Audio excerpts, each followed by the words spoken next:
avant le Covid. Donc, c'est vrai qu'en 2021, il y avait eu un recul. Il était en partie lié au fait que 2020 était une année vraiment très importante avec des croissances un peu folles liées notamment aux périodes de confinement. Mais bon, voilà, là, en gros, on confirme bien qu'il y a un recul du marché bio. Et on a d'ailleurs des reculs d'autres indicateurs comme la somme dépensée par acheteur en produits bio. En 2022, on a un recul à près de 5 euros par an sur les sommes dépensées par les consommateurs. Les principales causes du ralentissement du marché bio, je pense que vous en avez tous aussi un peu conscience, mais c'est important de les relister pour les avoir en tête.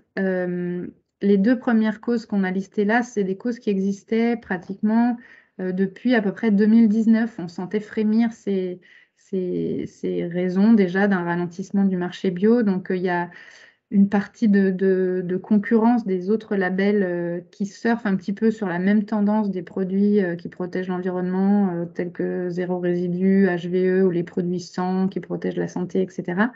Donc, il y a eu une multiplicité de ces labels qui sont venus un peu concurrencer la bio avec des promesses un peu similaires, en tout cas sur les sujets, mais qui restent moins chers à l'achat pour les consommateurs. Donc là, on sentait que ça allait faire concurrence et ça se confirme.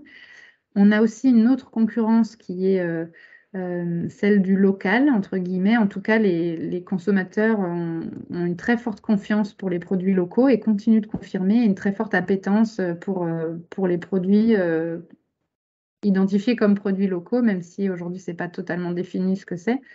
En tout cas, une promesse qui est très haut placée quand on demande aux consommateurs ce qu'ils attendent. Ils attendent vraiment des produits locaux, des produits de proximité ou du Made in France. Donc ça, c'était les premières raisons qui étaient préexistantes, on va dire, à la crise dans laquelle on se trouve maintenant. Et là, depuis début 2022, en fait, on a, avec la guerre en Ukraine et toutes les conséquences en cascade de cette période de crise, explosion des coûts de l'énergie, du coup inflation, du coup baisse du pouvoir d'achat et du coup les consommateurs qui font des arbitrages, notamment sur l'alimentation, puisque les autres dépenses sont relativement contraintes. Et donc des arbitrages assez nets sur l'alimentation avec des baisses d'achat des produits les plus chers ou en tout cas considérés comme chers ou des produits voilà, comme les SICO et la bio qui font un peu les frais de ces arbitrages de consommation alimentaire. Donc il y a quelques exceptions qui confirment la règle, j'allais dire, mais sinon effectivement les consommateurs se retournent vers des chaînes plus bon marché, comme les Lidl et aussi les MDD, vous verrez tout à l'heure, qui sont des valeurs qui résistent bien dans cette période de crise. À l'inverse, la bio souffre du coup de cette période un peu d'inflation et d'arbitrage sur le pouvoir d'achat. Du coup, je passe la parole à Ludivine pour continuer sur la partie plutôt les chiffres détaillés de la grande distribution. La Merci, bio en Émilie. grande distribution.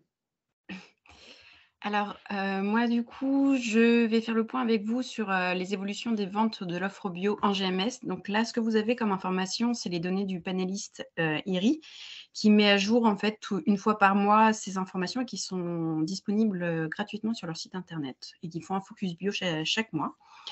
Donc là, vous avez l'évolution, en fait, en chiffre d'affaires, donc sur la courbe du haut vert clair, l'évolution volume en vert foncé et l'offre disponible donc en produits bio et l'évolution, on va dire, sur les 12 dernières périodes, donc environ les 12 derniers mois. Et vous avez la moyenne, en fait, le cumul sur les données indiquées en haut à gauche. Donc, c'est ce que disait Amélie tout à l'heure. Donc, on est sur un recul de 4% en chiffre d'affaires donc en GMS, avec, comme vous le voyez, l'évolution qui était très forte au départ et qui aujourd'hui, du coup, est plutôt sur un équilibre sur les dernières périodes. Côté volume, on est sur des évolutions qui ont été assez variables tout au long de l'année. Et là, on est sur encore un équilibre où le volume se maintient à -10. Les volumes de vente donc, sont en baisse de 10%, à dire, entre chaque période. Donc, c'est-à-dire la dernière période, donc P12, on est sur décembre 2022 par rapport à la même période, donc décembre 2021. Et en regard de cette partie d'évolution des ventes, vous avez la partie offre qui c'est bien ce qu'on a entendu en fait tout au long de l'année, l'offre des produits bio qui diminuait régulièrement dans les GMS. C'est ce qu'on voit là typiquement sur ce graphique, donc où l'offre en produits bio, et donc il y a bien le côté déréférencement dont on a beaucoup parlé sur les produits bio en GMS. Donc là, actuellement, donc on est sur des baisses de référencement qui sont à peu près à -12 par rapport aux périodes précédentes. Ensuite, du coup, l'évolution du poids du bio par rapport à la période. Donc là, c'est tout à l'heure, Amélie disait qu'on était à peu près 6,6% en 2021 des achats qui étaient en bio dans l'achat global des consommateurs. Vous avez ici l'évolution, le poids du bio qui était en tout début d'année, on va dire à peu près 5% en GMS. Donc, les produits bio représentaient 5% du volume d'achat en chiffre d'affaires en début d'année. Et aujourd'hui, on arrive à peu près à 4%. Donc, du coup, il y a quand même une évolution assez forte sur l'année. Donc, c'est vrai que jusqu'à présent, on était vraiment habitué à plutôt voir l'inverse, c'est-à-dire que l'offre bio était plutôt en augmentation au fur et à mesure des périodes et des années. Et là, c'est l'inverse qu'on constate du coup sur cette période. Et donc, voilà, on retrouve que la grande distribution fait des choix stratégiques où du coup, tout ce qu'ils avaient eu tendance à construire avec des pôles bio dédiés au bio sur les dernières années commence à se modifier. Donc, du coup, de toute façon, on le voit, c'est vrai, assez facilement dans les rayons en hypermarché. Voilà, il y avait des corners bio, des zones spécifiques bio qui étaient bien identifiées. Et selon les enseignes et leurs stratégies propres, ça évolue. Aujourd'hui, on a plutôt tendance en fait à retrouver le bio qui revient directement dans les rayons. À côté de leurs concurrents directs, du coup. Donc, on va trouver les produits bio, boissons bio dans les rayons boissons, etc. Et donc, du coup, on a aussi les stratégies des enseignes GMS qui, pendant longtemps, ont cherché à développer des secteurs spécialisés, des magasins spécialisés bio. On avait les marchés bio Leclerc, Carrefour Bio, Auchan Bio qui, aujourd'hui, ne sont plus, ont fermé. En tout cas, il en reste peut-être quelques-uns, mais ils ont tendance à fermer. La baisse des références, la réorganisation des rayons, et puis aussi quelque chose de nouveau pour le bio qu'on ne voyait pas jusqu'à présent, c'était les promotions. Aujourd'hui, les produits bio sont plus mis en avant aussi via des formats promotion, et jusqu'à présent, ce n'était pas tout à fait dans les habitudes de commercialisation et de mise en avant des produits bio. Et donc là, on retrouve plus des habitudes qu'on pourrait voir sur d'autres types de produits généralistes qui du coup, sont en train de se mettre en place également pour les produits bio. Et voilà. Donc c'est vrai que par rapport aux dernières années où le bio était vraiment le relais de croissance, là où il y avait des chiffres où le bio pouvait aider du coup à l'amélioration, on est vraiment plutôt pas tout à fait dans la même optique, mais comme le disait Amélie au tout départ, c'est vrai qu'il y a quand même toujours des opportunités en GMS qu'il ne faut pas oublier et qui du coup valent encore le coup d'être travaillées, notamment sur l'approche un peu plus locale et un peu plus de proximité, vont vous être un peu détaillés. Merci Mélodie. Merci Ludivine. Du coup, je vais prendre le relais. Donc après ces éléments de contexte macro présentés par Interbio, nous allons maintenant vous donner un aperçu du paysage de la bio en grande distribution en 9 points clés. Pour rappel, ça on l'avait bien dit dans l'invitation, ce webinaire est destiné vraiment aux entreprises qui ne travaillent pas encore en GMS ou alors qui y travaillent depuis très récemment. Donc l'idée, c'était vraiment de vous donner les clés de compréhension de ce marché de la bio en GMS, les chiffres clés, les forces présence, etc. Mais aussi de vous familiariser avec un certain nombre d'indicateurs ou de termes qui sont utilisés par les acheteurs de la GMS. Ça, dans l'objectif que vous parliez le même langage qu'eux, parce que si demain vous décidez à vous lancer en grande distribution, voilà, il faudra que vous sachiez comment leur parler, entre guillemets, de ce qui les intéresse. Donc, c'est un peu l'objectif aussi. Finalement, cette partie-là, on essayera de vous donner une vision claire de l'environnement concurrentiel pour que vous sachiez ensuite comment vous positionner et comment tirer votre épingle du jeu en tant que TPE bio local, puisque c'est bien ça votre positionnement et c'est bien ça que vous allez devoir défendre en GMS. Donc, premier enseignement sur les 9 du coup qu'on va dérouler. Le bio représente, on l'a dit, plus ou moins 5% des ventes alimentaires en GMS. Pour rappel, c'était 6,6% tous circuits confondus. Et on est même passé en dessous de la barre des 5%, comme l'a dit Amélie un peu plus tôt. Cela signifie, c'est assez logique, mais c'est bien de se le redire de façon concrète, que 95% des produits qui sont vendus en GMS ne sont pas bio. Et que du coup, l'univers concurrentiel dont vous avez l'habitude peut-être en circuit spécialisé est beaucoup plus large en GMS, et que du coup, la bascule vers un autre type d'offre, moins cher, conventionnelle, etc., est beaucoup plus facile pour le consommateur. Et ça, c'est quelque chose d'important à avoir en tête, notamment en temps de crise. Et du coup, il va y avoir la nécessité, si vous lancez en GMS demain, d'émerger dans un magasin où l'offre est très, très riche. Et pour cela, il va falloir vous différencier par l'offre, par une offre différenciante ou par des moyens d'animation attractifs. On y reviendra un peu plus tard. Par ailleurs, on a beaucoup parlé des performances, voire des contre-performances de la bio, tout circuit en GMS, mais sachez, et là vous le voyez dans les chiffres en dessous du 95% de conventionnel, que le conventionnel est aussi en recul en volume à moins 2,2%. Donc certes, c'est moindre que le repli du bio, mais voilà, on a quand même une tendance au repli des volumes. Et quand vous voyez la progression en chiffre d'affaires du conventionnel, en fait, ça ne tient qu'à l'inflation actuelle. Deuxième enseignement, le bio, du coup, est plus ou moins performant selon les rayons. Donc là, on est sur des chiffres 2021, ce qui explique pourquoi on est repassé sur un 5,1. Mais vous voyez en fait au-dessus de la barre en vert foncé tous les rayons en fait sur lesquels le poids du bio est plus important que la moyenne, et en dessous les rayons sur lesquels le bio est moins représenté.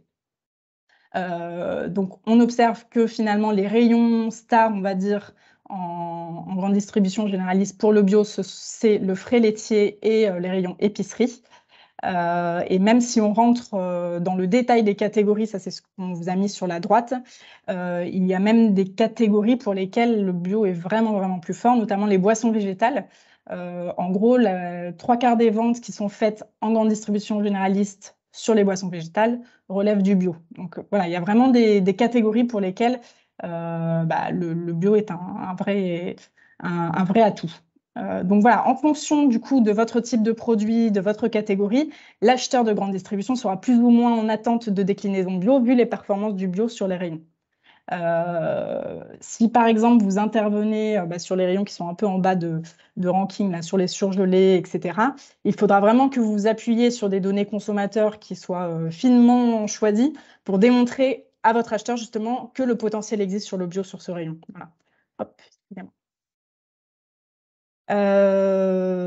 Voilà pour cette slide.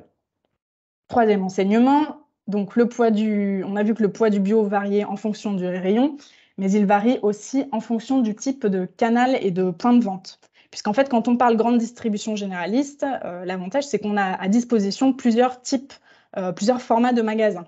Ça va de l'hypermarché, donc c'est plus de 2500 m², au supermarché, donc tout ce qui est entre 800 m² et 2500 m², au magasin de proximité et au e-commerce avec le drive et la livraison à domicile.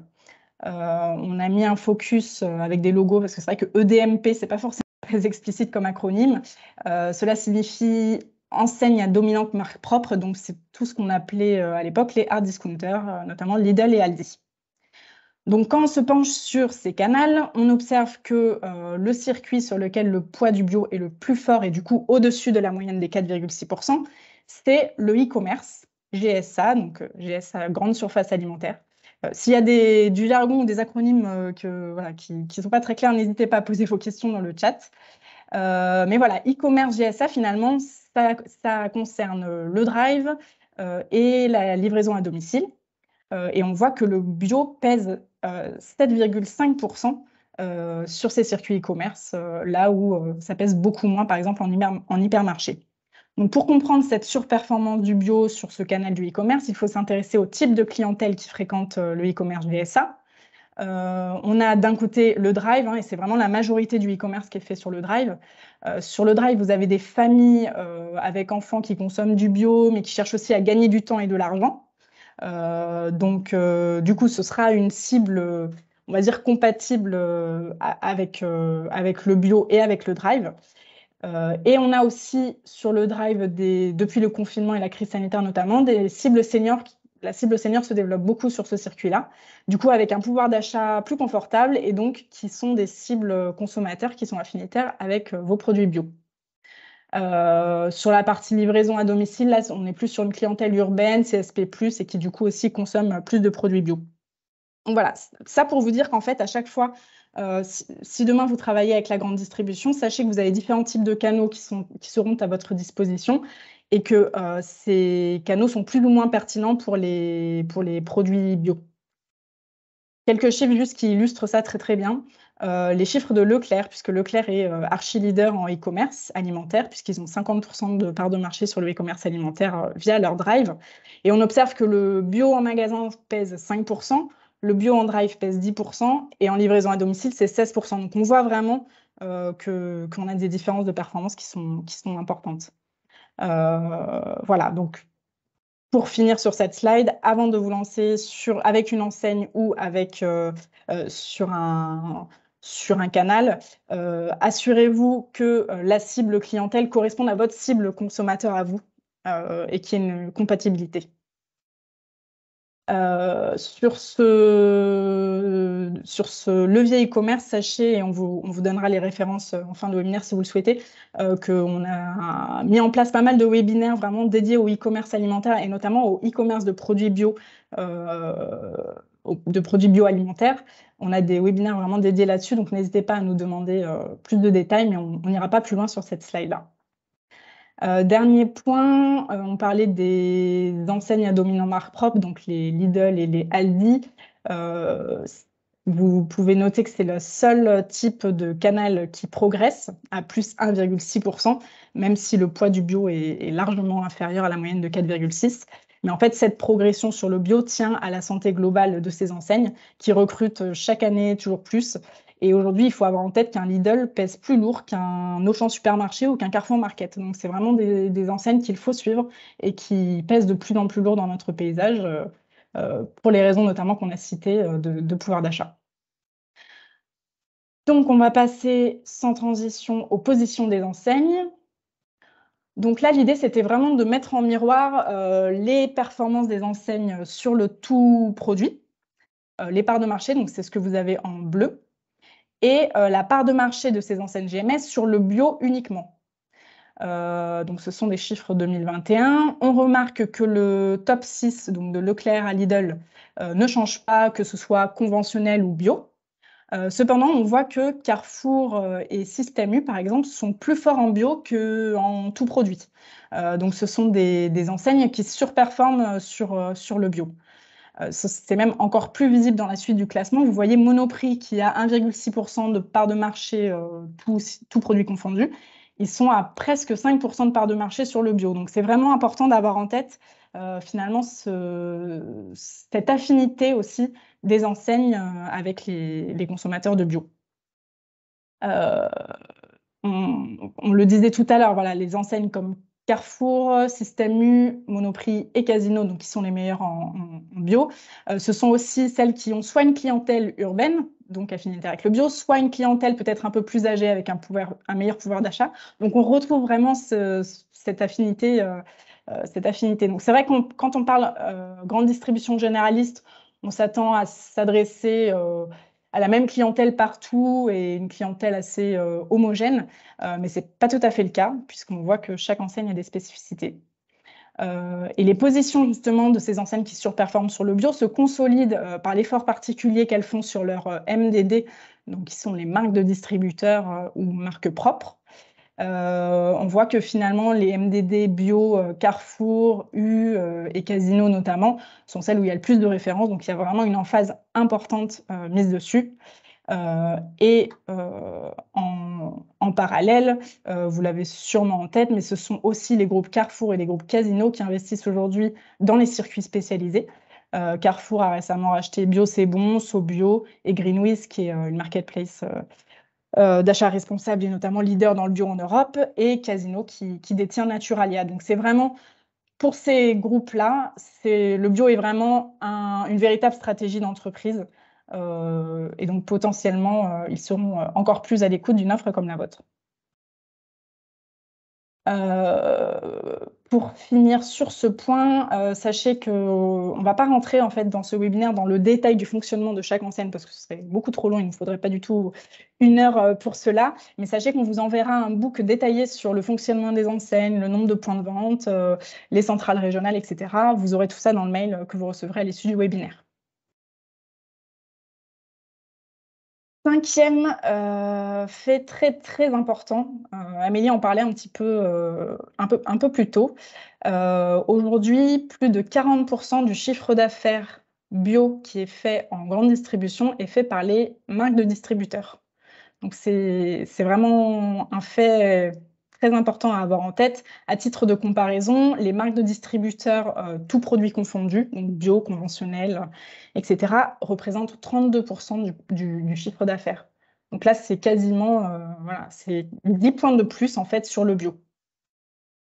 On note que le deuxième type d'acteur qui intervient sur le bio en GMS, ce sont alors ce qui est appelé là les marques nationales généralistes. Donc ce sont des marques à l'origine qui sont conventionnelles, qui ont lancé ensuite leur gamme bio. Elles détiennent quasiment 40% de part de marché.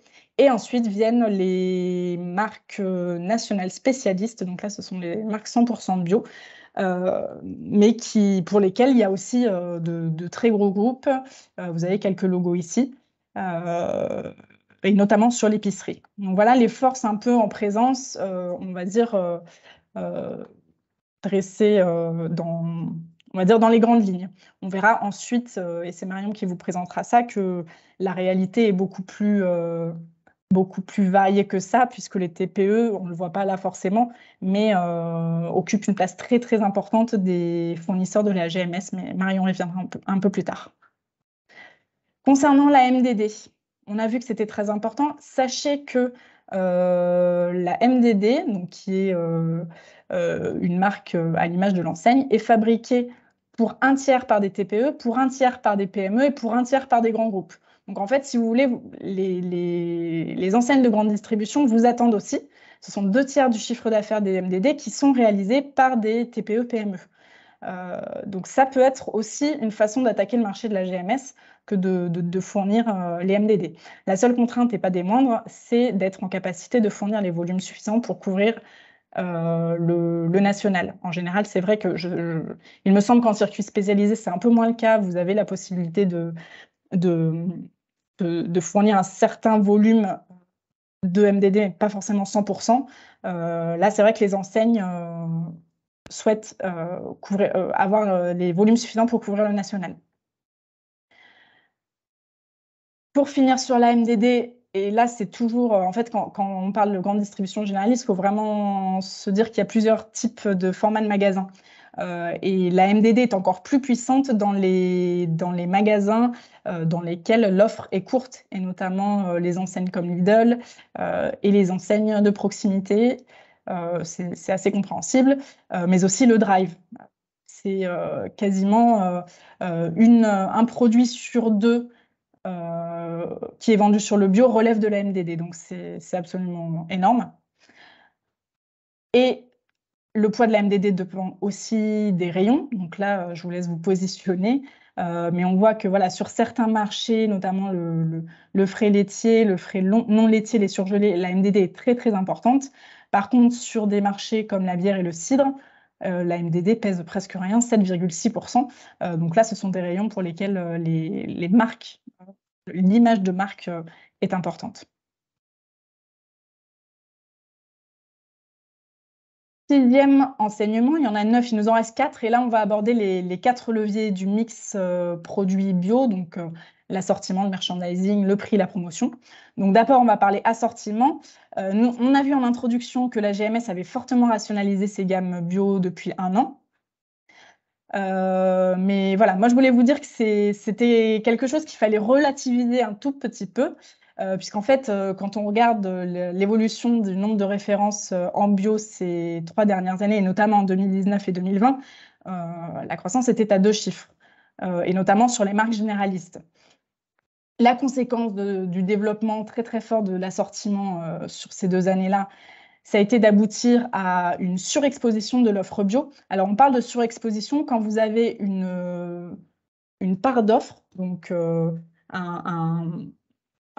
va dire un nombre de références qui est beaucoup plus important par rapport à la part de marché réelle du bio. Donc aujourd'hui, on a voilà, 8,6%, enfin en 2021, pardon, on avait presque 9% de l'offre alimentaire qui était bio, alors que le bio ne faisait que 5% du chiffre, entre guillemets. C'est ce qu'on appelle la surexposition. En 2022, en effet, les assortiments ont été largement coupés, mais ça concernait du coup d'abord les listes bio qui ont été largement développées ces dernières années.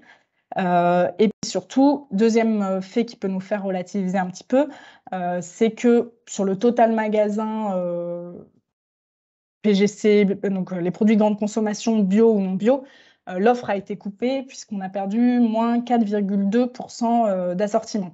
Donc en fait, ces déréférencements n'ont pas concerné que le bio, même si en premier lieu, bien sûr, puisque les chiffres sont plus importants. La situation en 2022, on a toujours une surexposition de l'offre bio, puisque la part d'offre est supérieure à la part de marché.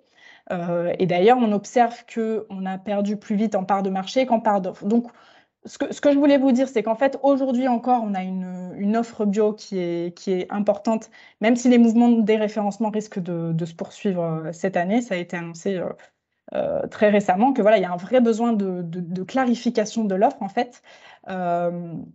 Mais cela est peut-être un passage obligé quand on arrive à une offre mature que de rapporter un peu plus d'efficacité dans l'offre qu'on trouve en magasin. Enfin, dernier élément, justement la surexposition de l'offre bio, elle n'est pas valable pour tous les rayons. De la même façon, on voit que des catégories comme les spiritueux sont largement surexposées puisqu'on a 9% de part d'offre bio quand la part de marché est que de 0,5. Par contre, sur la bière, voilà, on voit qu'on a trop peu de références par rapport au potentiel du bio sur ce marché. Ça, c'est des arguments que vous devez avoir en tête aussi quand vous rencontrerez vos acheteurs. Deuxième levier de notre mix produit, c'est le prix. Donc là, l'idée, c'était de vous donner quelques ordres de grandeur pour que vous sachiez vous positionner par rapport à la concurrence. Donc, sachez qu'en moyenne, le bio est 68% plus cher que le conventionnel en GMS. Cela varie d'une enseigne à l'autre. Leclerc, le bio est en moyenne 57% plus cher que le conventionnel, et Carrefour, ça arrive presque à 80%. Donc voilà, c'est des ordres de grandeur à avoir en tête puisqu'il faut jamais que vous perdiez l'idée que vous êtes en concurrence directe avec des produits conventionnels. Donc il faut veiller à ce que cet écart reste entre guillemets acceptable pour le consommateur.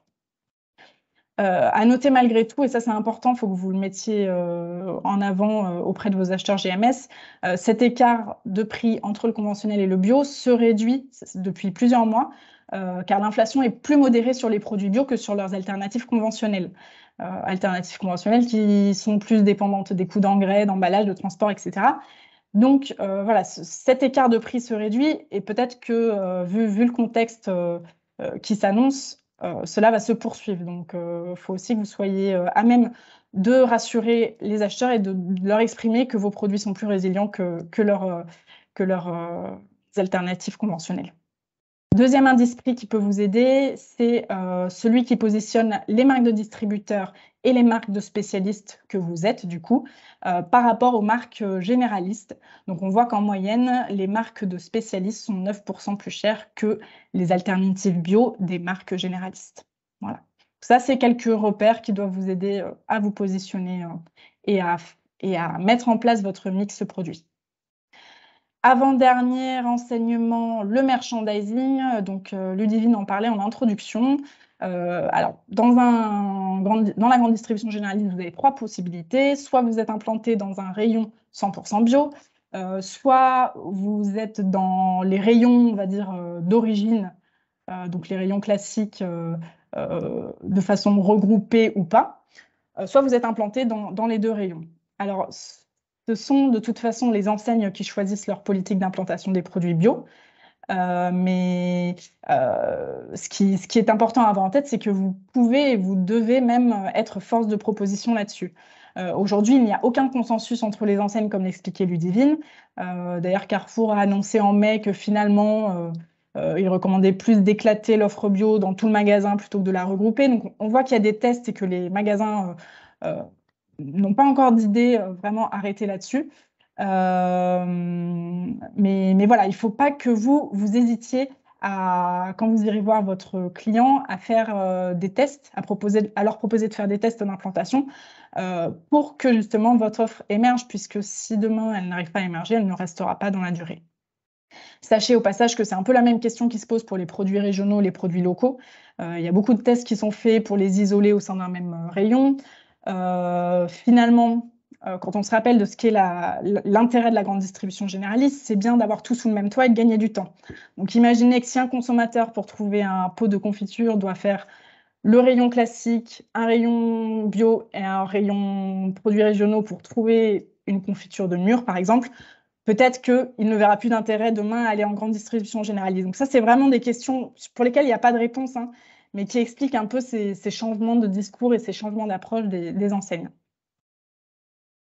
Dernier point, la promotion. Donc, Ludivine en parlait un petit peu aussi. La grande distribution est connue pour ses prix bas, mais aussi pour les forts taux promotionnels pratiqués. Au passage, je pense que vous l'avez en tête, mais quand Leclerc dit qu'il offre des produits en promo à ses clients, ce sont bien les fournisseurs qui payent, dans 95% des cas, donc c'est bien vous. Sachez que les taux promo pratiqués, ce qu'on appelle la générosité dans la slide, sont un peu moins importants pour les produits bio. Les produits bio sont un peu moins dépendants de la promotion, puisque ce sont 9,4% des volumes qui sont faits sous promo pour les produits bio, contre quasiment 13% pour les produits conventionnels. Donc, on est un peu moins dépendant. Cela dit, plus ça va, plus en effet, comme le disait Ludivine, les enseignes communiquent sur la promotion du bio. Le poids du bio dans l'offre prospectus est passé de 1% en 2015 à 9% en 2021. Donc voilà, on voit que vraiment le bio prend de plus en plus de place, même en promo. Donc à suivre sur les prochains mois. Pour conclure, et l'idée c'était d'apporter une note d'optimisme sur la bio en GMS. Il y a eu au mois de mai dernier des journées bio LSA qui est un magazine destiné aux professionnels de la grande consommation. Du coup, cette journée réunissait des distributeurs et des industriels généralistes et spécialisés. Et on a eu 8 chantiers, on va dire, pour redresser le marché de la bio. Donc, je voulais les partager avec vous. Le premier, ça va être ce que je disais de stabiliser l'offre, en fait, de continuer à l'étoffer là où elle a besoin et peut-être d'assainir, entre guillemets, là où on a vraiment trop d'offres et que ce n'est plus visible. Les distributeurs et les industriels sont invités à innover de nouveau et à monter en gamme. Ensuite, il y a aussi l'image de la bio qui doit être renouvelée dans l'esprit du consommateur. Ça, c'est notamment les services publics, mais aussi les marques qui doivent œuvrer pour ça. Quatrième axe, et ça, j'ai mis une étoile parce que je trouve ça très important et je pense que là, les TPE régionales bio peuvent avoir une vraie valeur ajoutée, c'est susciter l'envie avec des produits gourmands et synonymes de plaisir. En fait, on s'est aperçu lors d'études consommateurs que pour le moment, les produits bio n'étaient pas forcément associés à des produits gourmands et synonymes de plaisir. Or, et notamment en ces temps un peu anxiogènes, c'est ce que le consommateur recherche. Donc, il faut vraiment que vous puissiez travailler aussi à développer des recettes qui aillent dans ce sens-là. Cinquième levier, on vient de le dire, réfléchir à une implantation optimale. Un chiffre intéressant, 20% des clients n'achètent pas de bio car ils n'y pensent pas, ils ne la voient pas. Donc, c'est ce que je vous disais un peu plus tôt. Sixième levier, miser sur le local, et ça, c'est ce qui va nous intéresser. C'est vraiment sur ça qu'on va mettre l'emphase dans les prochaines minutes de ce webinaire. Il y a une étude qui a été menée début 2022 qui montre que le lait qui est à la fois bio et local performe 3 fois mieux qu'un lait bio, simplement, qui n'a aucune valeur, enfin, aucune implantation locale. Donc, c'est très important de le mettre en avant. Septième pilier, accélérer sur le vrac et la consigne. Et huitième, s'appuyer sur le e-commerce. Donc voilà, c'est, on va dire, des axes qui doivent nous redonner, nous rechallenger et nous apporter des sources de croissance. En conclusion, du coup, nous, par rapport à toute notre connaissance du marché et tout ce qu'on s'est dit jusqu'à présent, on vous recommanderait de miser sur votre identité bio, bien sûr, mais aussi et surtout de TPE locales. On voit que le local, c'est le premier critère que recherchent les consommateurs en grande distribution généraliste. Ce sont 51% des Français qui aimeraient avoir plus de choix sur les produits locaux en GMS. Donc c'est énorme. IRI estime le potentiel de chiffre d'affaires supplémentaire à 500 millions d'euros. Ça, ce sont des chiffres que tous les acheteurs de GMS voient. Donc, ils ont très bien conscience que demain, la piste de croissance, elle va sur le local. Il y a un vrai potentiel. Donc ça, c'est sur la partie locale. Et puis ensuite, votre profil de TPE-PME, on voit que les TPE-PME ont un rôle très important dans la réalisation du chiffre d'affaires bio, puisque c'est 1/4 du chiffre d'affaires bio qui est réalisé par ces structures-là. Et enfin, on sait que les TPE-PME sont bien plus flexibles et bien plus innovantes. Et c'est ce dont on a besoin pour, on va dire, remettre un coup de fouet au marché de la bio en GMS. Voilà. Et je finirai là-dessus. Alors, moi, je vais prendre le relais. Donc, Marion, j'ai vu plusieurs personnes prendre l'écran en photo. Donc, je voudrais tous vous rassurer, vous allez recevoir la présentation. Il n'y a pas de souci, donc vous stressez pas par rapport à ça. On vous enverra vraiment tous les éléments à la fin. Vous pouvez rester concentré vraiment sur le webinaire et pas sur les images. Donc, je vais prendre le relais pour moi faire un dézoom, c'est-à-dire que je vais sortir du bio, puisqu'il a déjà été très bien balayé par Libo et par Mélodie. Et moi, je vais vous faire plutôt un focus sur le volet vraiment local et TPE, puisque c'est visiblement, a priori, le tissu d'entreprise que vous êtes aujourd'hui, donc des TPE qui sont locales, qui sont donc en région Occitanie et qui sont bio. Donc, on va attaquer par un petit panorama de l'assortiment des rayons GMS en règle générale. Donc là, il y a 4 valeurs, 2 en vert, 2 en rouge, qui paraissent pas forcément logiques, mais qui sont vraiment très liées.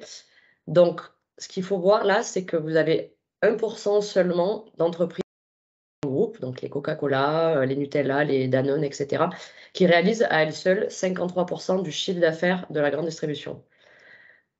A contrario, vous avez un tissu d'assortiment qui est composé de TPE, donc très petites entreprises, donc moins de 10 salariés. Elle représente 73% de l'offre qui est présente en GMS pour réaliser seulement 3% de chiffre d'affaires. Donc là, ce que ça traduit, c'est qu'aujourd'hui, il y a un gros danger de dépendance économique pour la grande distribution vis-à-vis des grands groupes qui ont du coup un pouvoir de négociation ultra important. C'est-à-dire que c'est ces grands groupes qui vont poser les conditions et la grande distribution qui peut malheureusement trop rien dire à leur égard. Et du coup, elles font appel à une multitude de TPE pour réaliser une toute petite partie du chiffre d'affaires, certes, mais à l'échelle de la grande distribution et du marché en règle générale, ça reste une immensité pour des très petites entreprises. Et si elles vous recrutent aujourd'hui sur le rayon, c'est à la fois pour se différencier, mais aussi parce que c'est à travers vous qu'elles vont gagner de l'argent, pas à travers les autres. On va le voir un peu plus tard. Tu peux passer, Mélo. Donc sur cette slide, on va voir vraiment quelles sont les limites des marques nationales quand elles sont vraiment au sein des rayons de la grande distribution. Et du coup, comment est-ce qu'on peut les traduire en opportunités pour les TPE et quels sont l'intérêt pour la grande distrie de vous référencer. Donc le premier point, c'est effectivement, elles ne peuvent pas se passer d'une grande marque comme Danone. On va prendre le cas de la Danette par 4. Si demain, vous n'avez plus la Danette par 4 au chocolat dans le rayon, on va perdre X pourcentage de consommateurs qui vont aller tout simplement dans le supermarché à côté parce qu'il est hors de question qu'ils ne puissent pas acheter ce produit-là. C'est un produit qui ne sera pas substituable. Il y en a quelques-uns qui le feront, mais en règle générale, c'est des produits dont on ne peut pas se passer. Donc ça entraîne ce que j'ai cité tout à l'heure, dépendance économique et un pouvoir de négo du fournisseur qui est extrêmement important et qui est un gros danger pour la grande distribution. Et c'est là donc que vous avez une carte à jouer, c'est que la grande distribution, elle fait appel à vous pour vraiment diversifier ses sources d'approvisionnement et réduire donc son risque de dépendance aux marques. Ensuite, dans un contexte de guerre des prix comme aujourd'hui, où le consommateur il va comparer vraiment produit par produit sur les marques nationales, évidemment pas sur les marques plus petites, il va les comparer d'un supermarché à l'autre, le prix de la fameuse Danette par 4, du litre de Coca-Cola, du pot de Nutella, etc. Ce qui fait que automatiquement, l'enseigne de grande distribution, elle va vouloir fixer le prix le plus bas possible, tellement bas qu'en fait, elle va être à son seuil de revente à perte, c'est-à-dire à son prix d'achat. Elle va appliquer quasiment aucun coefficient de marge et donc elle ne va pas gagner d'argent.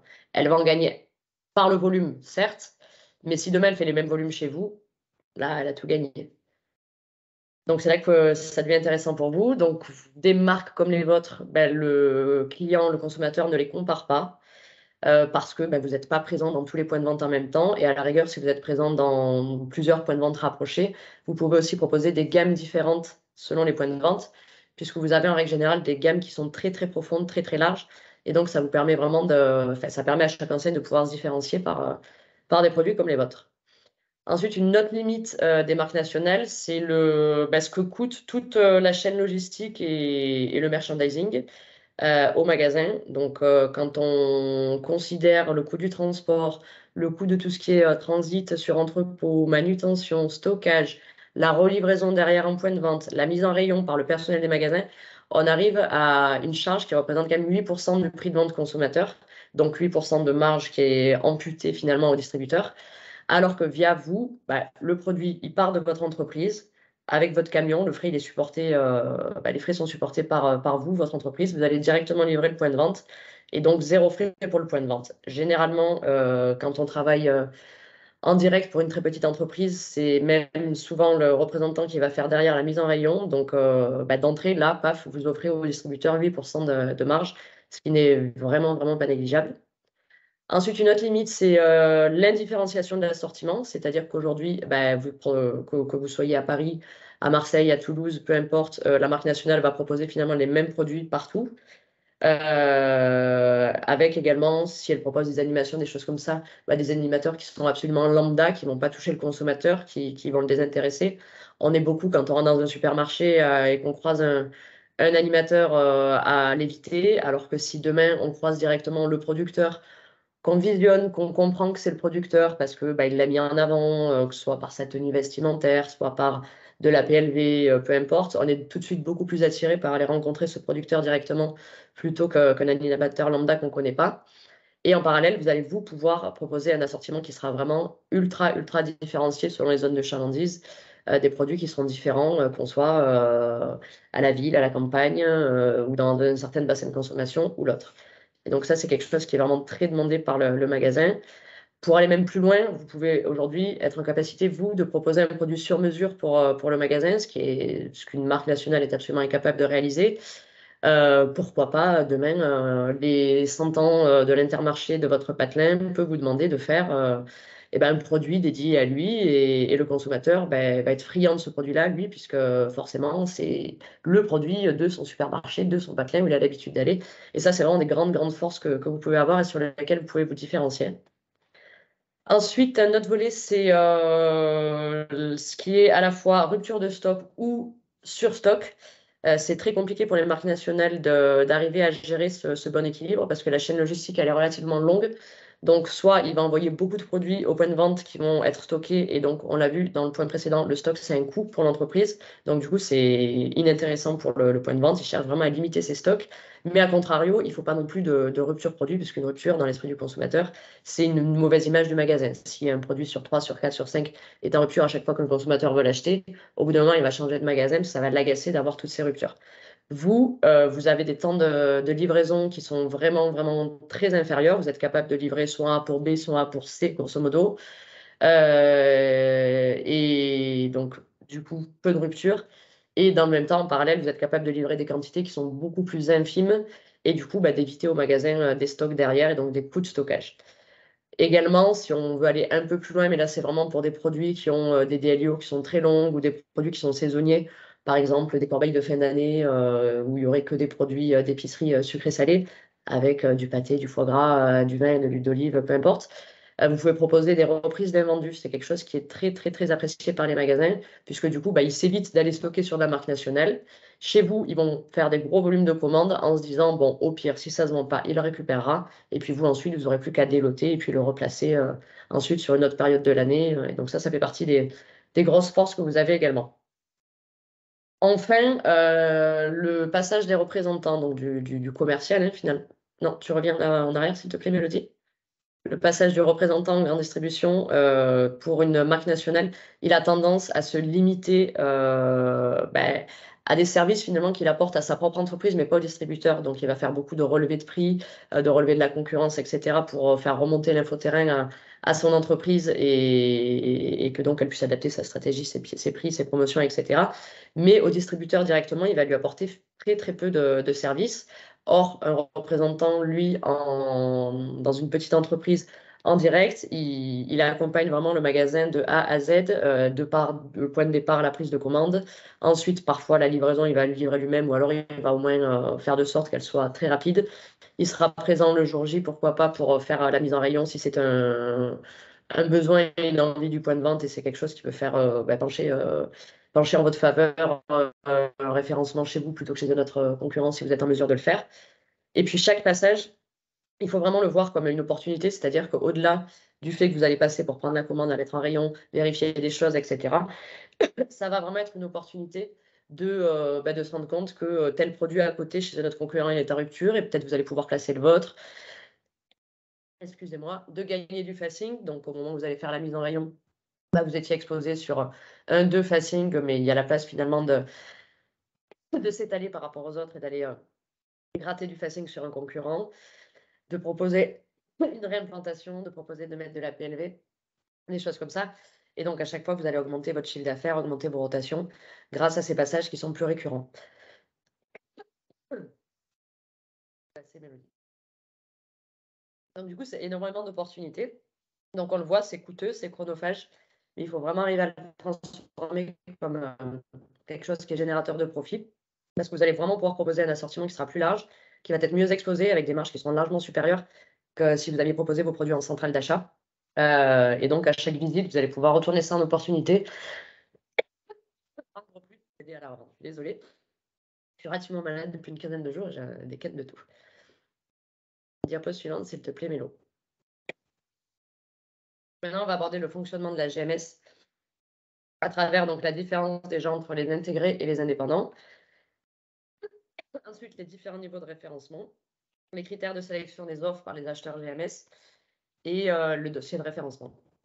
Tu me dis si tu veux que Mélodie, je te seconde pour... Mélodie, tu vas prendre la main sur... je te dis quand je suis reprête. Là, il faut que je fasse quelque chose. Pas de souci. Excusez-moi. Donc, on va poursuivre. Un premier fait important pour savoir comment travailler la grande distribution, c'est de savoir qu'il y a une différence de type de fonctionnement. En fait, vous avez certains types d'enseignes qui sont ce qu'on appelle indépendantes, c'est-à-dire que finalement, chaque magasin est la propriété d'un adhérent en particulier, et du coup, la marge de manœuvre du magasin, et notamment sur l'assortiment, est beaucoup plus facile en fait. Et le magasin est beaucoup plus libre de faire ce qu'il veut et totalement indépendant par rapport à sa centrale d'achat régionale voire nationale.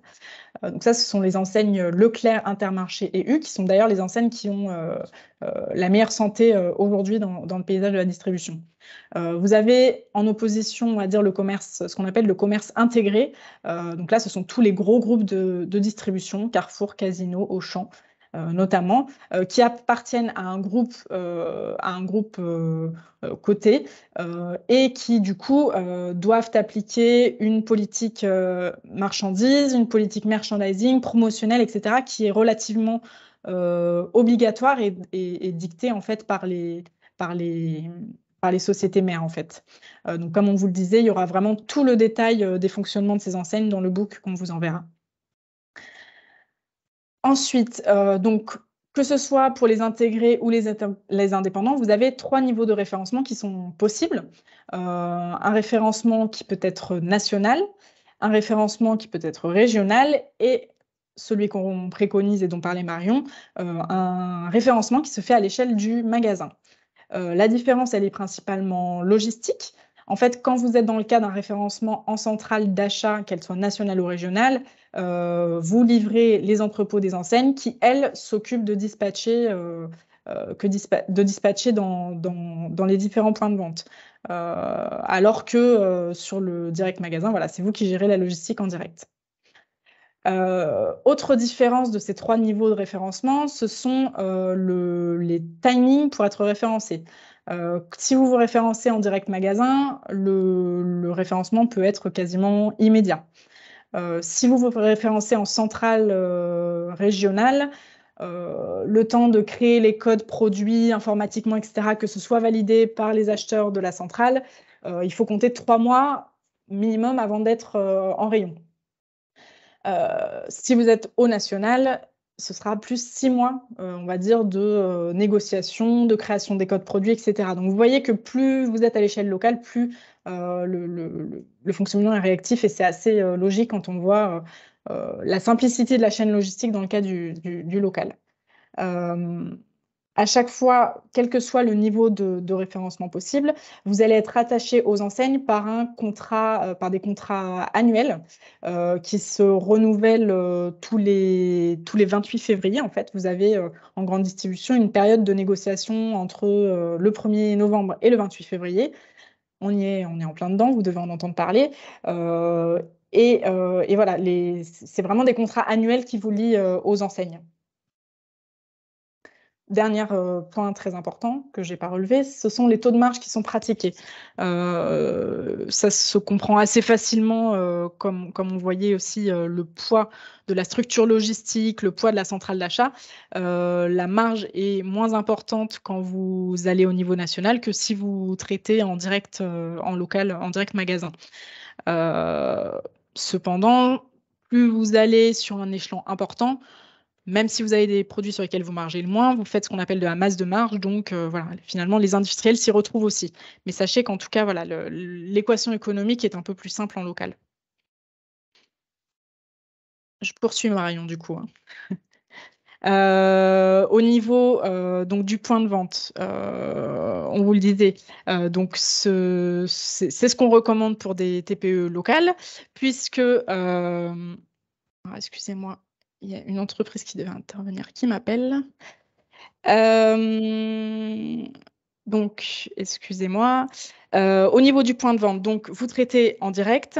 Vous avez un contrat avec le point de vente. Vous livrez en direct. Le magasin, quand il est indépendant, est encore plus libre de rentrer tous les fournisseurs qu'il veut. Alors que quand il est chez les intégrés, c'est un peu plus long. Donc vraiment, le top du top sur la flexibilité, la rapidité et la co-construction avec les magasins, c'est travailler en direct magasin avec des indépendants. Le retour de Marion. Je vais essayer de revenir. Merci. Je peux disparaître à tout moment. Donc maintenant, on va revenir à l'ensemble des facteurs clés de succès du coup pour rentrer en grande distribution en direct lorsqu'on a une TPE locale. Donc, il y a 3 différents niveaux. Donc, on peut jouer sur l'offre, on peut jouer sur la logistique et on peut jouer sur la force de vente. On va attaquer par l'offre. Tu peux passer, s'il te plaît. Et donc, au niveau de l'offre, déjà, la première chose à faire, si vous êtes présent sur un circuit spécialisé, c'est qu'il faut vraiment impérativement vous différencier. Pourquoi? Parce qu'aujourd'hui, si vous êtes déjà dans une Biocoop ou autre et qu'elle apprend que vous êtes juste à côté en grande distribution, forcément, elle va voir que vous êtes beaucoup moins cher. Et donc là, elle va être relativement agacée. Et il y a de fortes chances qu'elle vous tourne le dos. Donc, ça serait quand même dommage d'aller chercher un circuit au détriment d'un autre. Donc, il faut vraiment essayer de se différencier pour cette raison-là, mais aussi pour préserver vos marges, parce qu'automatiquement, vous allez vendre moins cher en GMS. Donc, si demain, c'est exactement le même produit, elle va vous dire, mais s'il est moins cher ici, tu me fais le même tarif. Donc, finalement, vous vous tirez une balle dans le pied si vous essayez d'accéder aux deux réseaux en simultané avec une offre qui est absolument équivalente. Donc, du coup, vous avez 4 solutions. Donc, la première, c'est de créer vraiment une marque spécifique à la GMS. Vous appelez la vie claire sur un réseau SP, vous allez l'appeler la vie foncée en GMS. Sinon, vous pouvez également proposer une gamme qui soit complètement différente. Donc, vous conservez la même marque, mais vous avez une gamme spécifique au réseau bio et une gamme spécifique à la GMS. Ensuite, vous pouvez également proposer exactement la même gamme finalement, mais avec 2 packaging différents. Comme ça, au moins, le consommateur, les points de vente, peu importe, tout le monde pense que c'est quelque chose de différent, alors que c'est finalement exactement le même produit à l'intérieur. Ça vous permet, par le volume de produits, de tirer finalement des meilleures marges en faisant des économies d'échelle et d'éviter de se froisser avec l'un ou l'autre des circuits. Ou sinon, la dernière possibilité, c'est de rentrer donc, sur la MDD, c'est-à-dire que, de se proposer d'être le producteur de marque de distributeur du point de vente, du point de vente de l'enseigne, sachant que, comme ça avait été dit en préambule, la MDD dans le circuit bio-GMS, ça représente quand même 40% de l'offre. Donc, c'est quelque chose qui est vraiment pas à négliger. Par contre, il y a quand même quelques prérequis pour entrer en GMS. Il faut forcément avoir des produits qui soient gène codés, donc avoir le fameux gène code sur chacun des produits. Se présenter en point de vente avec des fiches produits où il y ait à minima le grammage, le colisage, des choses comme ça. Des visuels évidemment de bonne qualité, des échantillons, puisque systématiquement le distributeur voudra goûter le produit, des tarifs avec des conditions générales de vente, incluant notamment la notion de franco qui est très très importante. Le franco, c'est le seuil à partir duquel vous acceptez de livrer le magasin gratuitement. C'est-à-dire qu'en deçà d'un certain volume de commandes, vous facturez et au-delà, vous l'offrez. Et donc là, il faut arriver, surtout avec aujourd'hui des prix de gasoil et d'énergie qui sont assez exorbitants, arriver à trouver vraiment le bon équilibre pour continuer de gagner votre vie. Là, ensuite, donc les choses qui sont vraiment importantes à mettre en avant quand vous êtes en point de vente, c'est donc les atouts bio et local. Donc, on l'a vu tout à l'heure. Pour ça, il y a plusieurs possibilités. Il y a vraiment sur le produit, sur le pack. Et ensuite, il y aura aussi à travers toute la théâtralisation, les éléments de PLV. Donc là, les mentions qui sont particulièrement importantes, donc c'est de mettre votre logo bio, évidemment. Il y a parfois des dénominations locales. Là, j'ai pris l'exemple d'un produit qui a été fabriqué en Aveyron, donc où a été mise l'estampille fabriquée en Aveyron, doublé du logo Sud de France, qui est donc la marque de l'Occitanie.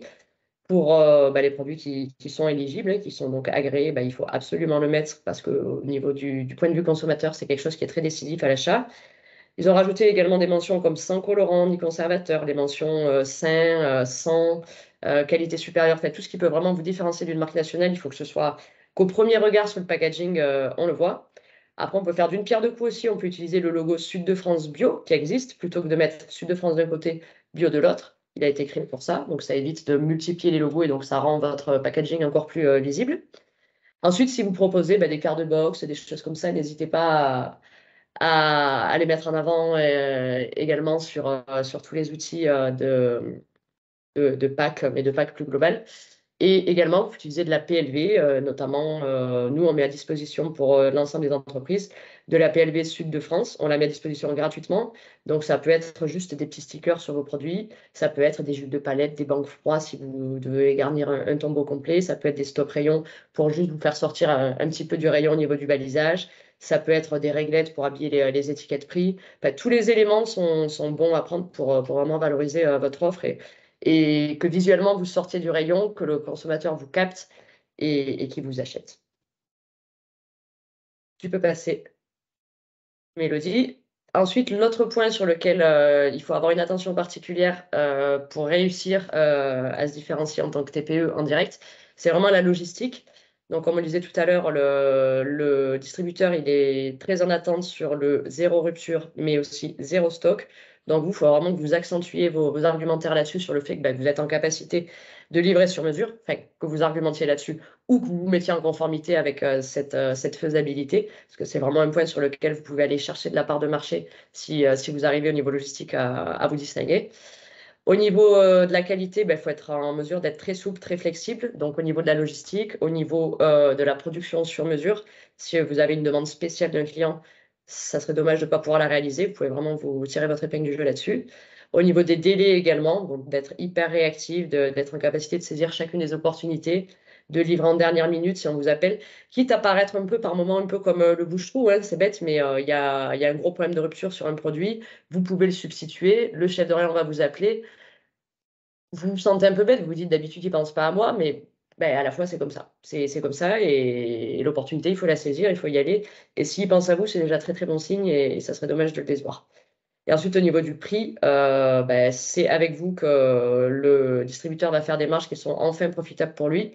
Et vous allez pouvoir lui proposer un certain nombre de services associés qui va encore le faire gagner plus de marge. Donc, notamment le fait de passer les commandes, de mettre un rayon, de réimplanter les rayons. Vous pouvez être force de proposition là-dessus, même sur un petit rayon, hein. Vous êtes sur le rayon pâté, qui n'est pas le rayon qui est le plus exposé en termes de mètres linéaires dans le supermarché. Mais justement, il va y avoir peut-être que 2 mètres, 3 mètres, 4 mètres linéaires, proposer une réimplantation. Évidemment, vous allez vous octroyer la meilleure place, la plus visible, à hauteur des yeux, avec un max de facing, pendant que le pâté ENAF, donc le leader, sera tout en bas et ça sera très bien comme ça. Mettez-le à profit pour vous. Et donc tout ça, vous pouvez le faire en ayant, soit en internalisant vraiment toutes les forces logistiques, en les sous-traitant, ou sinon vous pouvez aussi faire appel à des prestataires qui soient externes, comme des grossistes qui servent la GMS, et notamment il y a des grossistes spécialisés bio qui servent la GMS, et donc ça peut quand même vous permettre, vous, de sous-traiter un certain nombre de coûts, d'être peut-être moins efficace sur le terrain, mais de sous-traiter un certain nombre de coûts. Enfin, le dernier point, ça sera la force de vente. Il faut se dire que votre produit, il est complètement substituable. Vous n'êtes pas une grande entreprise, vous ne vendez pas du Coca, vous ne vendez pas de la Danette, vous ne vendez pas du Nutella. Mais par contre, le représentant, lui, il n'est pas substituable. Et si ça se passe bien avec un représentant, ça peut se passer. Enfin, vous pouvez avoir des relations qui vont vraiment se pérenniser dans le temps avec un point de vente qui va même vous recommander à un autre dans la même enseigne, etc. Alors qu'à contrario, si ça se passe mal, le simple fait que le chef de rayon, il vous aime pas, il va vous déréférencer. Et c'est complètement dénué de sens, de notions qui soient vraiment intéressantes, mais c'est ainsi. Donc aujourd'hui, le représentant, il a plusieurs rôles. Donc le rôle classique, qu'on soit une marque nationale, pas nationale, ben, ça va être de venir présenter des nouveautés, d'implanter les produits en rayon, d'aider à la revente en proposant des animations de dégustation, des bons de réduction, etc. En rendant des services de type réimplanter le rayon, mettre en place les opérations commerciales. Et en direct magasin, vous allez pouvoir vraiment aller beaucoup plus loin puisque c'est vous qui allez être maître de la prise de commande, de la mise en rayon. Vous allez passer dans le point de vente finalement 1 fois, 2 fois par mois, parfois plus, ça dépend. Vous avez vraiment des magasins qui vont être vos magasins pilotes où vous avez l'impression que vous dormez dans le magasin, vous y êtes toutes les semaines finalement. Mais c'est des magasins qui vont vous apporter finalement énormément d'argent. Ils ne vont pas vous embêter, ils ne vont pas aller gratter sur les prix, sur les tarifs systématiquement parce que vous leur apportez tellement de services derrière qu'ils ne vont pas se battre là-dessus. Ils réalisent des belles marges, vous tournez bien, ils sont contents. Vous faites de sorte de leur dégager beaucoup de travail. Vous allez résoudre leurs litiges quand il y en a. Vous allez être force de proposition tout au long de l'année, leur caler un petit quart de box par-ci, par-là. Ils vont aimer, ils vont apprécier. Et le simple fait d'avoir un super bon représentant, donc quelque chose qu'en général est perçu par une TPE comme quelque chose de colossal en termes de coûts, etc. Mais ça peut vraiment, vraiment être rentable de trouver la bonne personne et donc forcément eh ben, de bien la rémunérer, de la conserver et qu'elle se sente bien dans l'entreprise et parce qu'elle peut vraiment vous apporter beaucoup, beaucoup, beaucoup de choses derrière. Et donc ça, vous avez la compétence soit en interne, donc un recrutement très classique, soit après, vous pouvez là aussi l'externaliser en faisant appel à un multicarte. Faites attention si vous faites appel à un multicarte qui n'est pas dans son portefeuille produit, trop de produits concurrents non plus. Parce que si demain, sur la même unité de besoin, il a 2, 3 fournisseurs, il aura tendance à placer soit celui avec qui il est le plus copain, soit celui avec qui il gagne le plus de marge. Alors si c'est vous, tant mieux. Mais si c'est pas vous, vous pouvez vous voir vos ventes pas tellement décoller, alors que finalement, avec notre multicarte, ça aurait très très bien fonctionné. Voilà, et je vais rendre la parole donc à Mélodie. Et pour finir, avant de passer au témoignage du coup et aux échanges et aux questions, puisqu'il y en a quelques-unes, on voulait vous montrer un peu, nous, les outils que Haddock met à votre disposition pour poursuivre ce webinaire, on va dire.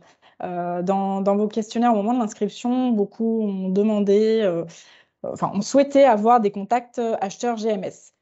Donc ça, bien sûr, le webinaire n'est pas du tout n'est pas du tout là pour ça. Par contre, on organise, et je ne sais pas si tu veux en parler rapidement, Marion, ce qu'on appelle un showroom. Donc c'est un salon à taille humaine qui est organisé en région, sur lequel les entreprises régionales agroalimentaires exposent. Et en face, nous, on invite tout notre réseau d'acheteurs GMS de toutes les enseignes. Et donc c'est là que vous pouvez rencontrer les magasins, donc chef de rayon, directeur, les responsables de centrales régionales, et on a parfois même des responsables produits régionaux au national qui viennent. Donc c'est vraiment un temps fort hyper important qui vous permet de démarcher un maximum de points de vente en une seule journée. Donc vraiment, dans le mail qu'on vous enverra à l'issue de ce webinaire, toutes les infos seront là, mais c'est vraiment la date à ne pas louper si vous voulez des contacts acheteurs. Ensuite, on a un certain nombre d'ateliers, je ne vais pas les détailler, mais pour vous aider à convaincre, à négocier, etc., qu'on met à votre disposition. On a aussi le Food Up qui est très important, donc c'est une plateforme en fait en ligne qui nous appartient et qui nous permet de vous revendre, entre guillemets, et de vous mettre en avant quand on a nos rendez-vous avec nos acheteurs.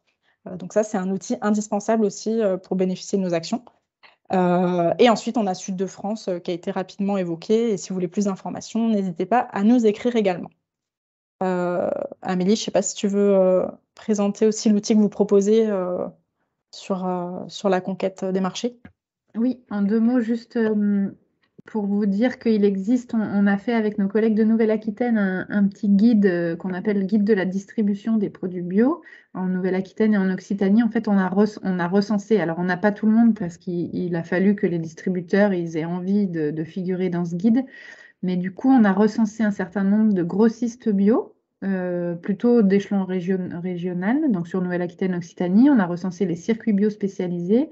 On a recensé aussi un certain nombre de circuits de grande distribution et de e-commerce. Et donc, pour chaque enseigne, on va dire, ou chaque opérateur, si c'est des grossistes, on a une petite fiche qui résume leur fonctionnement, enfin, un peu la spécificité de ce distributeur, comment il fonctionne, et on a quelques contacts. En tout cas, le contact que nous ont donné ces distributeurs pour faire les démarches de référencement, si vous voulez présenter vos produits à ces gens-là. Donc, ce guide, on l'a en version papier, on peut vous l'envoyer si vous le demandez.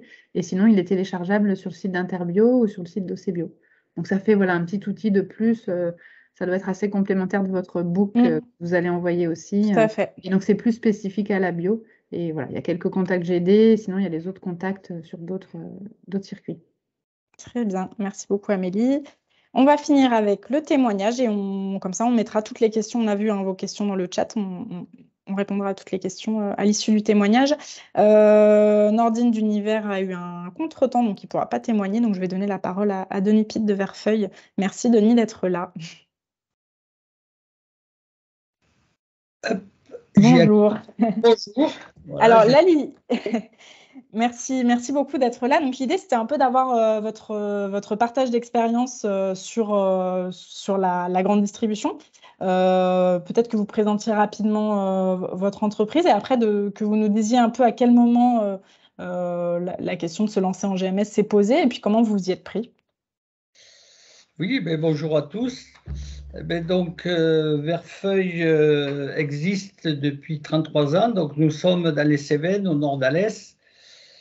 Et qui dit Cévennes dit châtaignier. Donc, on est entouré de châtaigniers. Et en fait, on a créé Verfeuille. Donc, au début, on voulait créer une coop à une vingtaine de producteurs. Et quand il a fallu faire le chèque, on s'est retrouvé à 4. Donc, on a fait une SARL.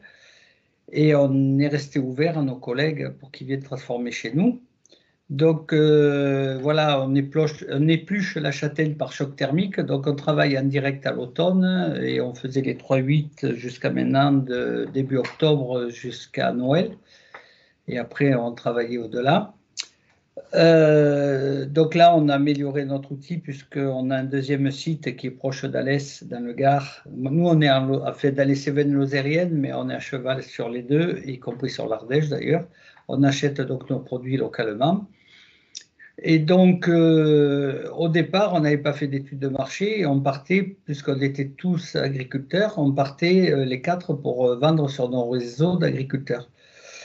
Et comme d'être à 4, l'outil nous coûtait quand même un peu plus cher, on a créé Verfeuille en marque et on a voulu vendre. Et quand on a voulu vendre, on s'est aperçu que le marché était très demandeur de produits et de fil en aiguille. Donc, on est passé de 0 salarié il y a 33 ans à je ne sais plus, on a autour de 25 salariés là, je ne sais pas exactement, parce qu'avec le nouveau site, on a pas mal recruté et c'est compliqué aujourd'hui de recruter. En saison, on a approché les 70 salariés avec les 2 sites à d'épluchage, donc on devient une petite PME qui commence à grossir. Est-ce que vous... Oui, pardon. Oui, vas-y. Non, je voulais savoir du coup, est-ce que vous avez proposé à la GMS une offre particulière ou est-ce que finalement vous n'avez pas forcément différencié votre offre par circuit? Alors, j'y viens.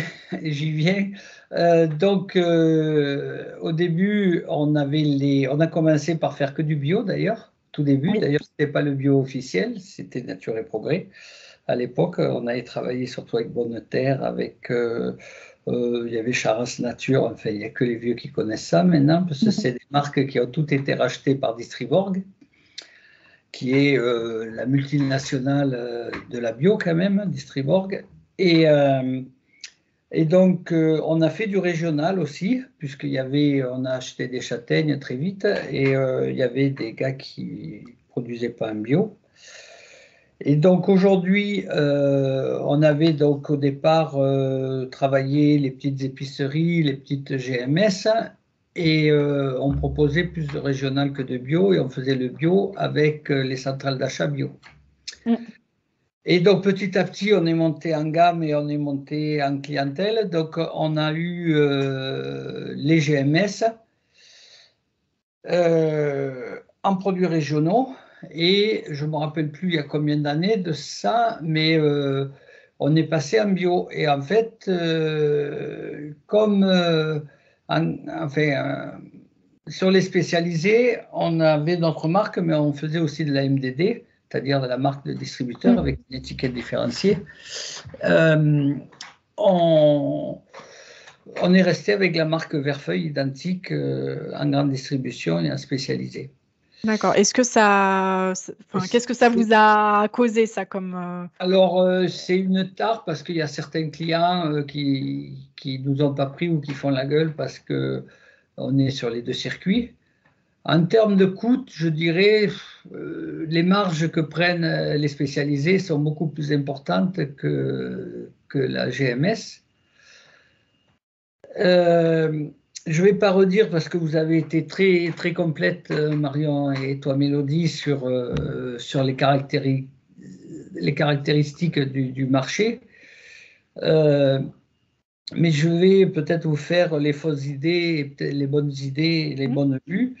Effectivement, donc, je pense que la meilleure des choses, c'est quand même de différencier, en tout cas l'étiquetage, même si c'est le même produit, entre GD et spécialisé. Hein. C'est du suicide de faire mais nous, on aime le risque, mais c'est quelque chose que ça fait 30 ans qu'on dit qu'il faut qu'on le fasse, mais bon, voilà.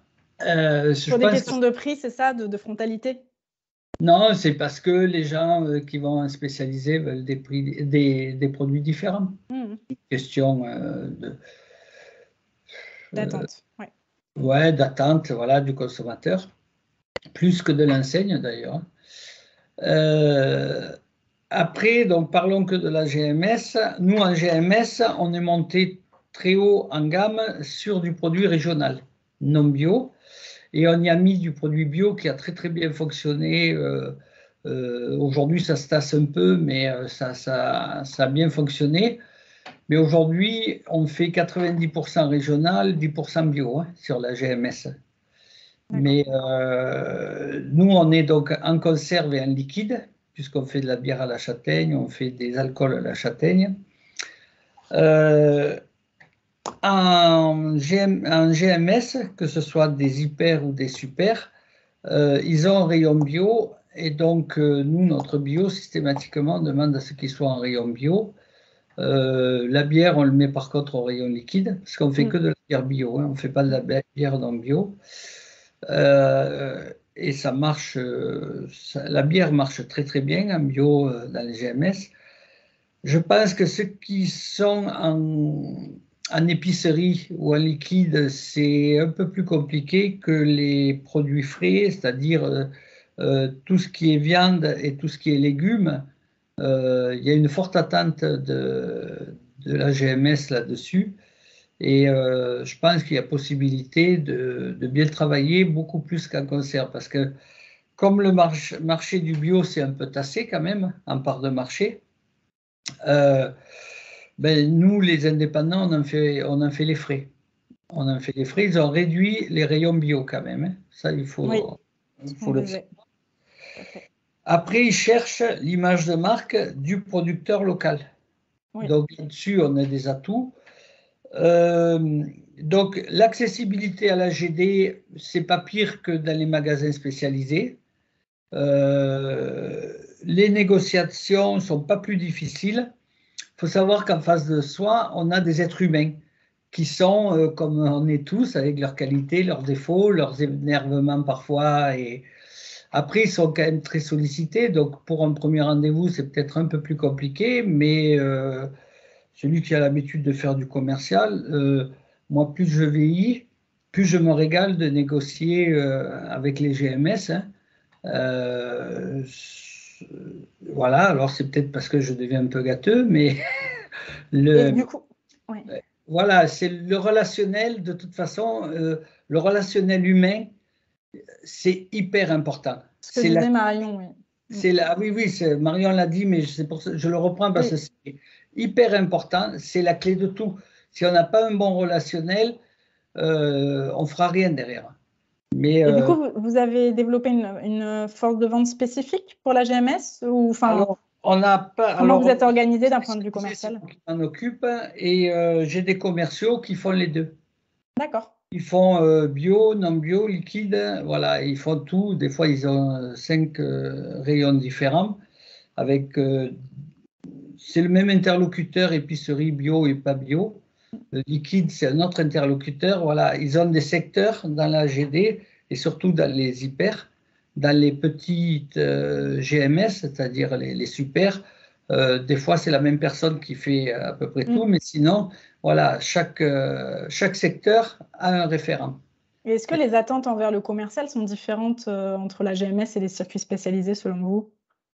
Est-ce que la GMS est plus en attente de visite d'un commercial ou pas forcément? Comment vous le ressentez ça? Si, ça les arrange bien parce que ce qu'a dit Marion, effectivement, on leur fait quand même beaucoup de travail, donc effectivement. Ça rejoint la question d'Amélie. De toute façon, on la paye. Hein.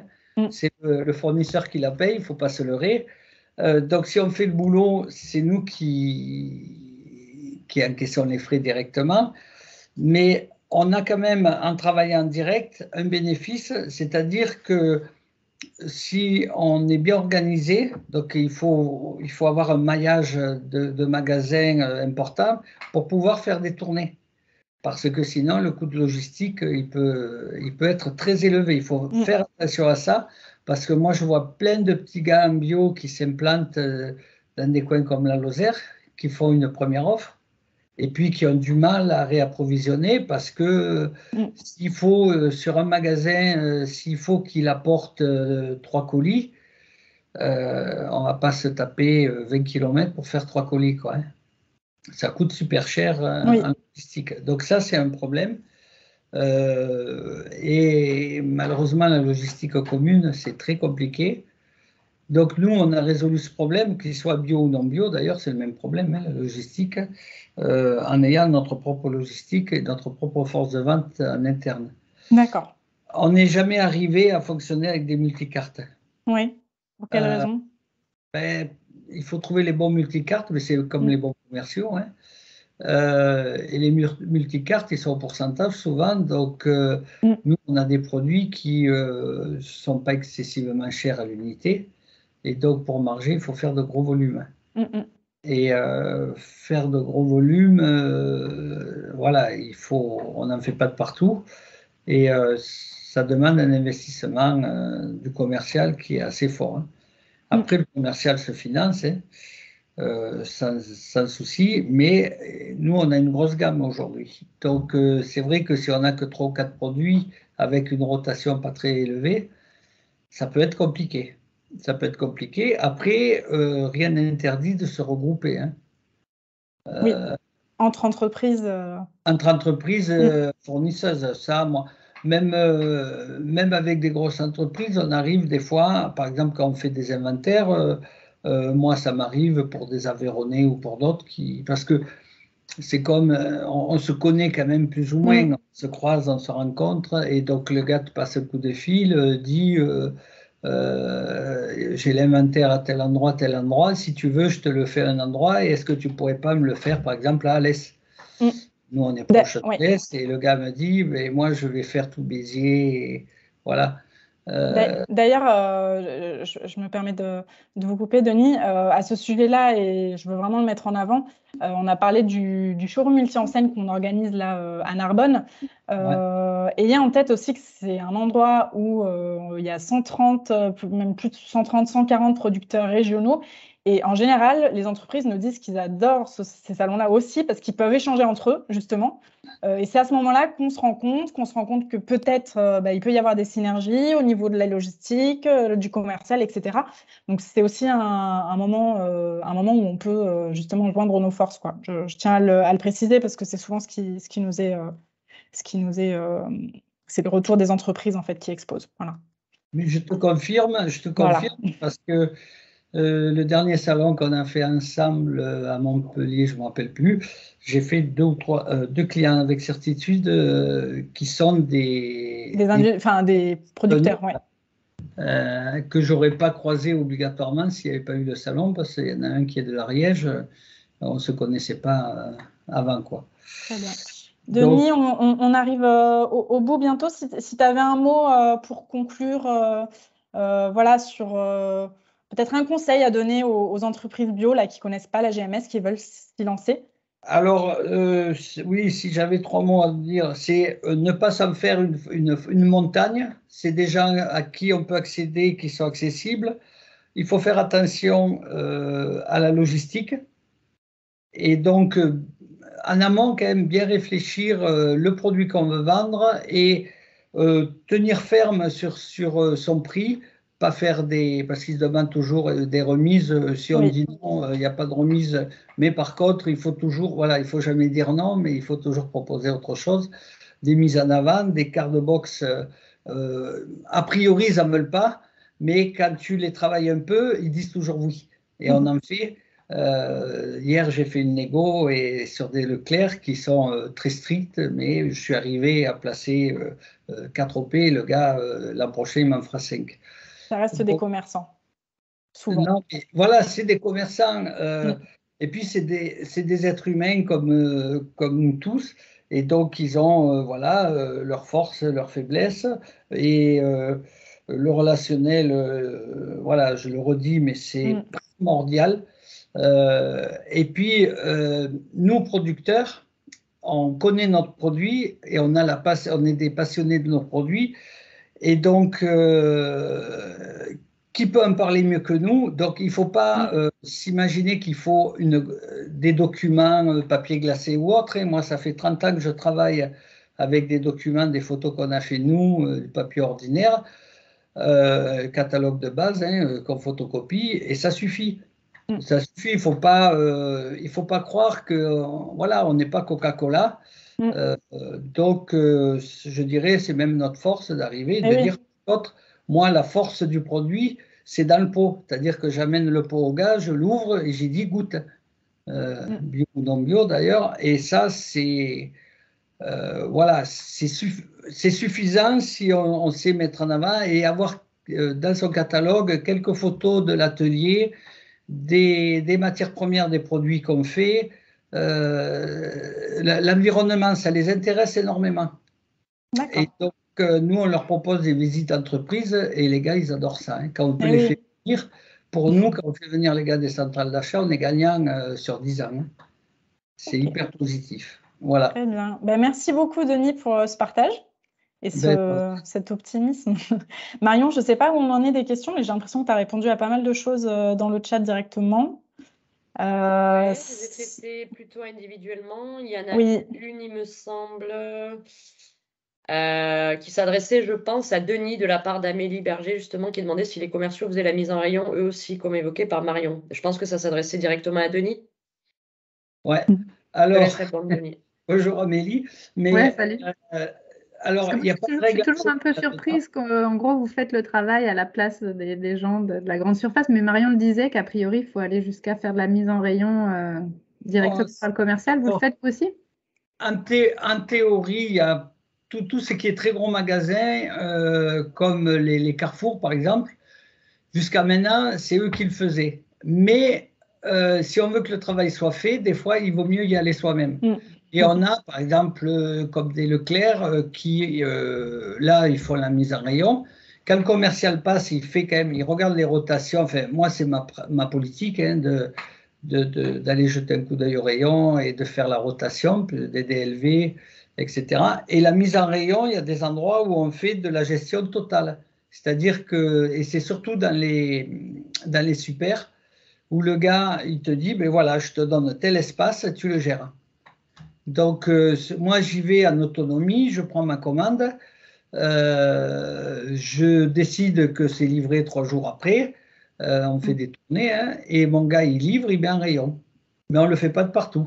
Oui, c'est pour saisir des opportunités aussi, quoi. C'est pas juste Voilà, la main-d'œuvre gratuite. C'est une et puis, contrepartie. voilà. Voilà. Et puis, il y a quand on nous laisse la gestion totale, du coup, on fait beaucoup moins de remises. Moi, je l'intègre dans la remise. En gros, oui, ça, je ne l'ai pas dit, dans notre formation de prix, mais c'est pareil pour les produits régionaux, c'est-à-dire qu'on compte un coef de 1 point, qu'est-ce que je fais? Je fais 1,2 plus 1,3. Donc, en gros, 1,5 pour tout ce qui est charge commerciale, marge arrière, c'est-à-dire qu'on fait une remise quantitative, ou on fait des OP, où on fait 5% de remise ou 10% de mise en avant, etc. Les frais de livraison, tout ça, et après, si on est bon, ça nous laisse un peu plus de marge, mais il faut compter ça voilà, pour retomber sur ses pieds, quoi. Il y a une question, Marion, là, sur les coefficients. Ouais, ben, je viens de la traiter en direct. Donc, on voulait qu'on revienne sur les coefs magasins vs plateforme. Si un coef 1,5 revenait bien à un prix de vente TTC divisé par un prix d'achat. Donc, effectivement, oui, si vous vendez au magasin le produit 1 euro, lui, il va le revendre 1,50 €, ce qui inclura la TVA. Donc, c'est bien ça, les coefs. Alors que sur un tronc d'assortiment régional, on sera plus sur un coef 1,35 €. Donc, un produit acheté 1 euro sera revendu 1,35 €. Et sur une marque nationale, environ 1,25 €. Un produit acheté 1 euro sera vendu 1,25 €. Voilà. Parce que sur son prix de vente, il fait 22-23% de marge, un magasin en direct. Ok. Très bien. Mais écoutez, je crois qu'on a... En tout cas, il n'y a pas d'autres questions. Si jamais vous voulez poser des questions à visage découvert ou à voix découverte, n'hésitez pas. Le chat, bon, c'est utile, mais n'hésitez pas. Sinon, écoutez, ça veut dire que tout est clair pour le moment. Si vous avez d'autres questions, de toute façon, a posteriori, n'hésitez pas à revenir vers nous. On va vous envoyer la présentation ainsi que les différentes ressources dont on vous a parlé là par mail dès qu'on raccroche. Et surtout, on va vous envoyer un questionnaire de satisfaction qui est important. Nous, on essaye vraiment de faire des webinaires qui soient adaptés à vos attentes et à vos besoins. Là, c'était apparemment une attente, une attente des entreprises que de savoir un peu comment aborder ce circuit de la GMS au moment où les circuits bio spécialisés sont un peu en panne de croissance. Donc voilà, l'idée, c'est vraiment qu'on vous apporte des choses utiles. Donc surtout, n'hésitez pas à proposer ou à nous soumettre des sujets. Voilà. Je ne sais pas si vous avez quelque chose à rajouter. Ah, Nancy. Nancy a levé la main. Ouais, je suis polie, j'ai levé la main. Non, juste pour dire que je profite là qu'il y ait quelques entreprises présentes, enfin même beaucoup, parce que c'est bien, ça montre bien que ça répondait à un besoin. Pour dire que on lance avec l'interprofession une campagne sur la bio d'Occitanie qui va rebondir sur le slogan qui a été porté par l'agence bio, BioReflex. L'idée étant d'associer bio et Occitanie, donc une campagne qui sera de manière diffusion large, radio et réseaux sociaux. On pourra vous en dire un peu plus puisqu'on fait un lancement de cette campagne mi-février sur Toulouse. Voilà, et donc il y aura un jeu concours, enfin voilà. On essaie d'enclencher une communication sur la bio d'Occitanie pour justement répondre aux attentes des consommateurs, montrer que dans notre région, on a une grande diversité de production et que si les gens veulent manger local et bio, eh bien, c'est possible, tout simplement. Merci, Nancy. Du coup, pour les entreprises, on a un petit webinaire de présentation aussi de la campagne aux entreprises. Si jamais ça vous intéresse, qu'on vous présente la campagne de com qui sera lancée en magasin bio et en médias divers, comme disait Nancy, radio et réseaux sociaux. Du coup, c'est le 7 février. Enfin, envoyez-nous un petit mail, soit à Amélie, là, au CBio, soit à Interbio, Nancy ou Ludivine. Voilà, n'hésitez pas à nous renvoyer un petit message. On vous renverra le mail d'invitation pour ce webinaire de présentation de la campagne de com. Voilà, vous saurez tout le 7 février. Oui, Merci beaucoup. Il y avait encore peut-être une petite question là sur la prospection, effectivement, prospection Elle est- téléphonique Oui, ou Marion, elle est prospection dessus, physique? justement. Elle est dessus, Elle est en là. train de répondre. Ok. Parce qu'effectivement, est-ce qu'il Oui. faut passer directement? Ouais, la moyen de gagner du temps lors des prospections téléphoniques ou est-ce qu'il valait mieux y aller directement? Donc, je répondais que effectivement, le téléphone, c'est quelque chose pour lequel ils n'ont jamais le temps. Soit ils n'ont jamais le temps, soit la dame de l'accueil a décrété que vous ne le passerez pas. Mm. Ça n'arrive pas dans tous les cas, mais lorsque ça arrive, il ne faut pas hésiter à aller directement à un magasin le matin, puisque l'après-midi, vous ne trouverez personne, hein, mais le matin, entre l'ouverture et 11h, grosso modo. En traînant dans le rayon, vous avez tout à fait la possibilité de croiser l'employé libre service, le chef de rayon, voire même le directeur. Et au pire, si jamais vous ne croisez pas le bon interlocuteur, vous arriverez toujours à avoir son nom.